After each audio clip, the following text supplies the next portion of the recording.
आज का वचन उत्पत्ति अध्याय 40 वचन 1 से 11 तक है। आइए हम साथ मिलकर पढ़ें। इन बातों के पश्चात ऐसा हुआ कि मिस्र के राजा के पिलानेहारे और पकानेहारे ने अपने स्वामी के विरुद्ध कुछ अपराध किया। तब फिरौन ने अपने उन दोनों हाकिमों अर्थात पिलानेहारों के प्रधान और पकानेहारों के प्रधान पर क्रोधित होकर उन्हें कैद करा के अंगरक्षकों के प्रधान के घर के उसी बंदी गृह में जहां यूसुफ बंदी था डलवा दिया। तब अंगरक्षकों के प्रधान ने उनको यूसुफ के हाथ सौंपा और वह उनकी सेवा टहल करने लगा। अतः वे कुछ दिन तक बंदी गृह में रहे। मिस्र के राजा का पिलानेहारा और पकानेहारा बंदी गृह में बंद थे। उन दोनों ने एक ही रात में अपने अपने होनहार के अनुसार स्वप्न देखा। सवेरे जब यूसुफ उनके पास अंदर गया तब उन पर उसने जो दृष्टि की तो क्या देखता है कि वे उदास हैं। इसीलिए उसने फिरौन के उन हाकिमों से जो उसके साथ उसके स्वामी के घर के बंदी गृह में थे पूछा, आज तुम्हारे मुंह क्यों उदास हैं? उन्होंने उससे कहा, हम दोनों ने स्वप्न देखा है और उनके फल का बताने वाला कोई भी नहीं। यूसुफ ने उनसे कहा, क्या स्वप्नों का फल कहना परमेश्वर का काम नहीं है? मुझे अपना अपना स्वप्न बताओ। तब पिलानेहारों का प्रधान अपना स्वप्न यूसुफ को यूं बताने लगा, मैंने स्वप्न में देखा कि मेरे सामने एक दाखलता है और उस दाखलता में 3 डालियां हैं और उसमें मानो कलियां लगी हैं और वे फूलीं और उसके गुच्छों में दाख लगकर पक गई। फिरौन का कटोरा मेरे हाथ में था और मैंने उन दाखों को लेकर फिरौन के कटोरे में निचोड़ा और कटोरे को फिरौन के हाथ में दिया। आमीन। आज के वचन में हम यूसुफ को जेल में पाते हैं। इसका कारण यह था कि उस पर अपने स्वामी की पत्नी के साथ गलत काम करने का झूठा आरोप लगाया गया था। लेकिन परमेश्वर यूसुफ के संग थे और परमेश्वर ने उस पर कृपा की और उसके सभी कामों को सफल किया। परमेश्वर की इसी कृपा के कारण यूसुफ ने जेल के दरोगा की दृष्टि में भी अनुग्रह पाया और उसे जेल के सभी कामों की जिम्मेदारी सौंप दी गई। और क्योंकि परमेश्वर उसके साथ थे, उसके सभी काम सफल हुए। जैसा कि हमने कल और रविवार के वचन में सुना था, भले ही यूसुफ जेल में था, वह परमेश्वर द्वारा दी गई सच्ची स्वतंत्रता में जी रहा था। इसी दौरान एक बड़ी घटना घटी। फिरौन के प्रधान पिलाने वाले और प्रधान पकाने वाले को उसी जेल में डाल दिया गया जो अंगरक्षकों के प्रधान पोतीपर के घर में थी, जहां यूसुफ भी कैद था। यह एक बड़ी घटना इसलिए थी क्योंकि इन दोनों अधिकारियों का बहुत बड़ा राजनीतिक प्रभाव था। प्रधान पिलाने वाला राजा को दाखरस पिलाने का काम देखता था और प्रधान पकाने वाला राजा के भोजन का प्रबंध करता था। उस जमाने में जहर दिए जाने का बहुत खतरा रहता था, इसलिए राजा का पेय और भोजन सीधे उसके जीवन से जुदा होता था। इसलिए प्रधान पिलाने वाला और प्रधान पकाने वाला राजा के सबसे भरोसेमंद लोग थे, जिनके हाथों में राजा का जीवन था। इतने भरोसे पर आधारित यह करीबी रिश्ता उन्हें बहुत राजनीतिक शक्ति देता था। लेकिन फिर भी इतने प्रभावशाली 2 अधिकारी एक ही समय में जेल में डाल दिए गए। उनका अपराध अभी सिद्ध नहीं हुआ था, इसलिए यह संभावना थी कि उन्हें उनके पद पर फिर से बहाल किया जा सकता है। इसलिए पोतीपर उनके साथ कोई कोताही नहीं बरत सकता था। ये जानते हुए कि उन्हें बाद में बहाल किया जा सकता है, उसे उनकी अच्छी तरह से देखभाल करनी थी ताकि भविष्य में कोई समस्या न हो और वे नाराज न हो जाए। इसलिए पोतीपर को यह काम किसी ऐसे व्यक्ति को सौंपना था जो काबिल और भरोसेमंद हो। तो आइए देखें कि इस स्थिति में पोतीपर ने क्या किया और यूसुफ, जो सीधे तौर पर इस मामले से जुदा था, उसने कैसा व्यवहार किया। इतने महत्वपूर्ण लोगों की देखभाल के लिए पोतीपर ने यूसुफ को ही चुना। आमतौर पर यह स्वाभाविक होता कि ऐसा महत्वपूर्ण काम किसी मिस्री और ऊंचे पद वाले जेल अधिकारी को सौंपा जाता, लेकिन पोतीपर ने यह काम यूसुफ को सौंपा, एक ऐसा अपराधी जिस पर अपनी ही स्वामिनी के साथ गलत काम करने का आरोप था, जो महज एक इब्रानी दास था। इन परिस्थितियों के बावजूद पोतीपर ने यूसुफ को यह काम इसलिए सौंपा क्योंकि उसे यूसुफ पर पूरा भरोसा था। अब मैं चाहूंगा कि हम देखें कि यूसुफ ने इन परिस्थितियों में कैसा व्यवहार किया और क्या सोचा। मैं इसे 2 भागों में समझाऊंगा। पहला, इन 2 अधिकारियों की देखभाल की जिम्मेदारी मिलने से पहले यूसुफ का व्यवहार, और दूसरा, ये जिम्मेदारी मिलने के बाद का उसका व्यवहार। सबसे पहले 2 अधिकारियों की सेवा करने से भी पहले यूसुफ अपने जीवन की कठिनाइयों पर विजय पा चुका था। यूसुफ पर झूठा आरोप लगाकर उसे जेल में डाल दिया गया था। वह चाहता तो क्रोधित हो सकता था, हार मान सकता था, निराश हो सकता था और हर परिस्थिति में आशा खो सकता था। लेकिन यूसुफ ने इन दर्द भरे दिनों का हिम्मत से सामना किया। ऐसी कठिन परिस्थितियों में उसने परमेश्वर पर भरोसा रखा और परमेश्वर की अपार कृपा से यूसुफ हर दिन एक जयवंत जीवन जी सका। इस प्रकार परमेश्वर पर विश्वास करके और उसकी कृपा से इस कठिनाई पर विजय पाकर यूसुफ ने उसे सौंपा गया हर काम ईमानदारी से किया और परमेश्वर द्वारा दी गई कृपा और सफलता का अनुभव किया। इस तरह क्योंकि यूसुफ अतीत के दर्द और निराशा में डूबा नहीं रहा, बल्कि परमेश्वर पर भरोसा करके अपनी परिस्थितियों पर जयवंत हुआ, पोतीफर उसे यह महत्वपूर्ण काम सौंप सका। और 2 अधिकारियों की सेवा का काम सौंपे जाने के बाद भी यूसुफ हमेशा की तरह ईमानदार बना रहा। मैं उत्पत्ति 40 का 4 पद पढ़ूंगा। तब अंगरक्षकों के प्रधान ने उनको यूसुफ के हाथ सौंपा और वह उनकी सेवा टहल करने लगा। अतः वे कुछ दिन तक बंदीगृह में रहे। आमीन। 4 पद में सेवा टहल करने शब्द का इस्तेमाल हुआ है। इसका शाब्दिक अर्थ है सेवा करना, और यह वही शब्द है जो उत्पत्ति अध्याय 39 पद 4 में दर्ज है, जब यूसुफ पोतीफर के घर का प्रबंधक होने के नाते उसकी सेवा कर रहा था।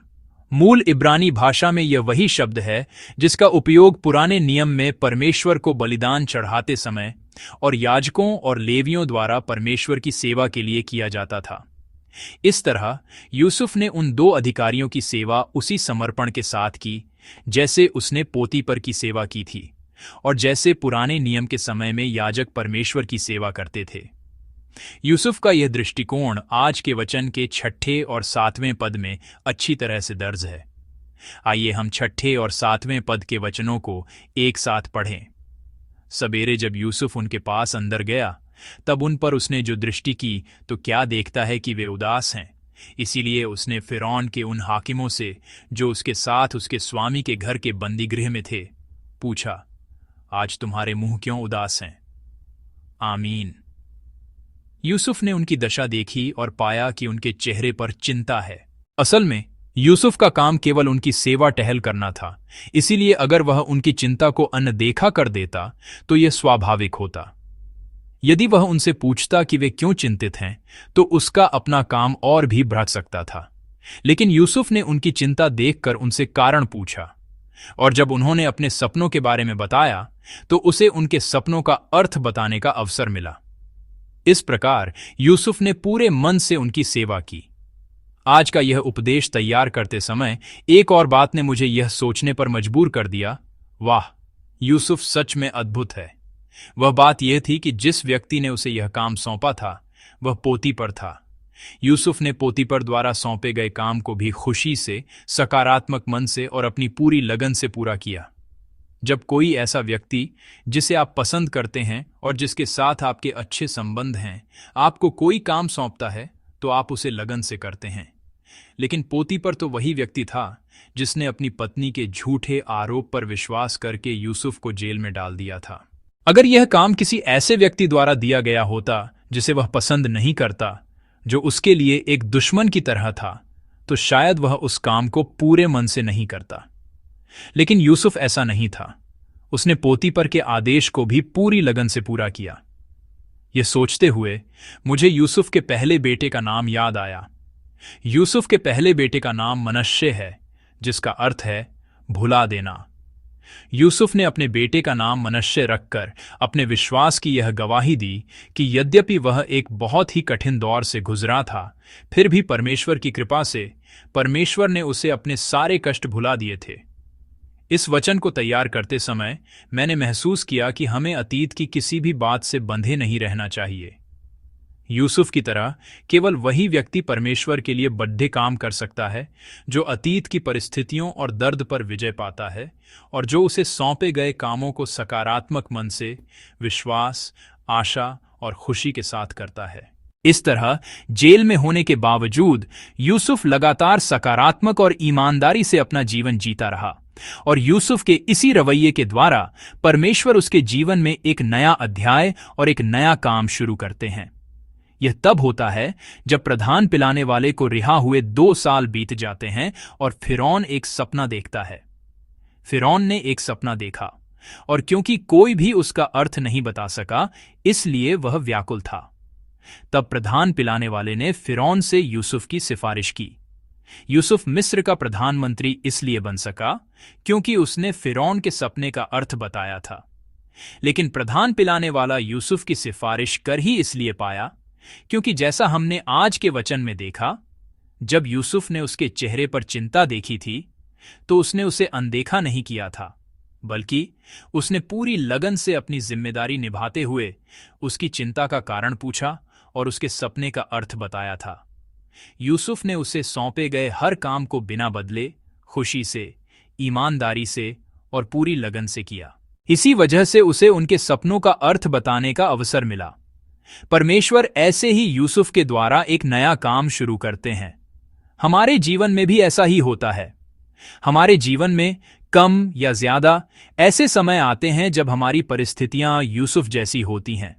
ऐसे समय होते हैं जब हमारे साथ हुए अन्याय के कारण हम इतने क्रोधित और परेशान महसूस करते हैं कि कुछ भी करने का मन नहीं करता और सब कुछ छोड़ देना चाहते हैं। ऐसे भी समय हो सकते हैं जब हमारे संबंध दूसरों के साथ अच्छे नहीं होते या हम ऐसी स्थिति में नहीं होते जहां हम कोई काम अच्छी तरह से कर सकें, और हमें ऐसे भी काम सौंपे जाते हैं जो शायद हमारी योजनाओं से मेल नहीं खाते और जिनसे हमें कोई सीधा फायदा होता नहीं दिखता। इसलिए हम सोच सकते हैं, मैं यह काम नहीं कर सकता या मैं यह काम नहीं करना चाहता। लेकिन मैं चाहता हूं कि आप आज यूसुफ के जीवन को याद रखें। सबसे पहले यूसुफ ने अतीत के सारे दर्द को भुला दिया। अपनी ताकत से हमें दी गई वर्तमान या अतीत की परिस्थितियां बहुत भारी और कठिन लग सकती हैं, लेकिन मेरी प्रार्थना है कि आप परमेश्वर की कृपा खोजें और केवल परमेश्वर की कृपा से ही वर्तमान या अतीत के दर्द और उन परिस्थितियों को भूल जाए और उस दर्द से मुक्त होकर स्वतंत्र हो जाए। और दूसरी बात, मेरी प्रार्थना है कि आप भी यूसुफ की तरह ईमानदारी से, लगातार, खुशी से और पूरी लगन से काम करें। यूसुफ ने अपनी जिम्मेदारी से भी बढ़ाकर हर काम में अपना सर्वश्रेष्ठ दिया। भले ही काम किसी ऐसे व्यक्ति द्वारा दिया गया हो जिसे वह पसंद नहीं करता था या जिसके साथ उसके अच्छे संबंध नहीं थे, भले ही वह काम उसे महत्वपूर्ण न लगे, उसने खुशी और ईमानदारी से उन कामों को भी किया जो उसकी जिम्मेदारी नहीं थे। और तब परमेश्वर ने ऐसे यूसुफ के द्वारा एक नया और महान काम किया। परमेश्वर आज हमारे जीवन को देख रहे हैं, और अगर हम आज यूसुफ की तरह एक विश्वास योग्य जीवन जीते हैं तो परमेश्वर हमें भी एक नया काम सौंपेंगे और उन कामों के द्वारा वह अपनी उन योजनाओं को पूरा करना शुरू कर देंगे जो उन्होंने इस धरती पर हमारे माध्यम से पूरी करने के लिए बनाई हैं। इसलिए आज हमें जो जीवन मिला है वह बिल्कुल भी व्यर्थ नहीं है। ये केवल गुजरती हुई घटनाएं नहीं हैं, बल्कि आज हम अपने दैनिक जीवन में जैसा व्यवहार करते हैं वही परमेश्वर के अद्भुत और महान कामों के लिए एक सीढ़ी बन जाएगा। आज जब हम इस दिन और इस सप्ताह की शुरुआत कर रहे हैं, मैं चाहता हूं कि हम यूसुफ को याद रखें। इसलिए मैं प्रार्थना करता हूं कि हम भी यूसुफ की तरह परमेश्वर की कृपा से अपनी सभी निजी समस्याओं पर विजय पाएं और परमेश्वर के संग रहने से मिलने वाली सफलता और सामर्थ्य के साथ पूरी ईमानदारी से अपना सर्वश्रेष्ठ दे सकें। परमेश्वर निश्चित रूप से आज हमारे जीवनों में काम करेंगे और हमारे आज के जीवन के द्वारा भविष्य के अनमोल और सुंदर कामों की शुरुआत करेंगे।